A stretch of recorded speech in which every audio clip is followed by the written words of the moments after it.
朋友咧，喺2012年屬於叫做歲合年，係一個平穩向好嘅年頭。由於今年有驛馬吉星嘅拱照，正所謂驛馬貴神，異地發跡。嗱，所以各位婦仔婦女，今年咧會有較好嘅向外發展、走動嘅機會，亦會多咗嘅。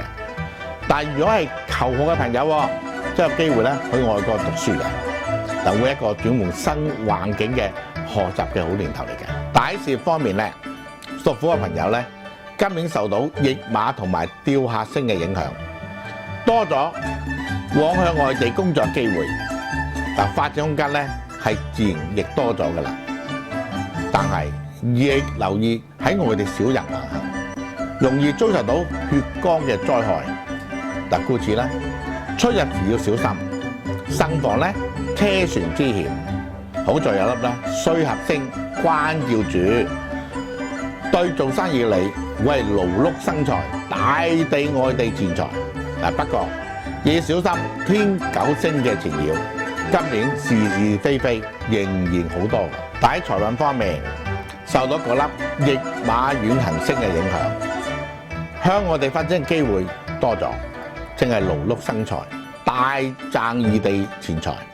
同時有粒天九嘅選財星出現，出外工作時間咧，好容易有破財嘅機會，小心為要啦。偏財運就更加麻麻地啦。但啲婦仔婦女咧，今年桃花運方面咧，由於天高星嘅出現，令你身邊嘅伴侶咧脾氣轉差，經常聚少離多，令你感到苦悶，關係咧構成壓力，更令你嘅情緒不穩、心神不定，從而產生爭拗不和，令你經常一時感觸而大喊一場嘅。喺健康方面咧，因為吊客呢粒凶星入侵，家人健康會出現問題嘅，嗱，甚至大病或者喪事發生，但自己嘅身體咧亦感到不適之類，嚴重會突然間遇到不測意外等等嘅。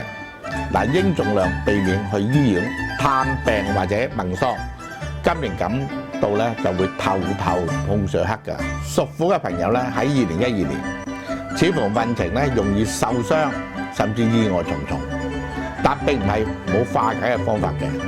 但今年太歲啦，五黃位喺東南面，嗱，千祈唔喺東南方咧，係種植樹木或者咧係動土之類。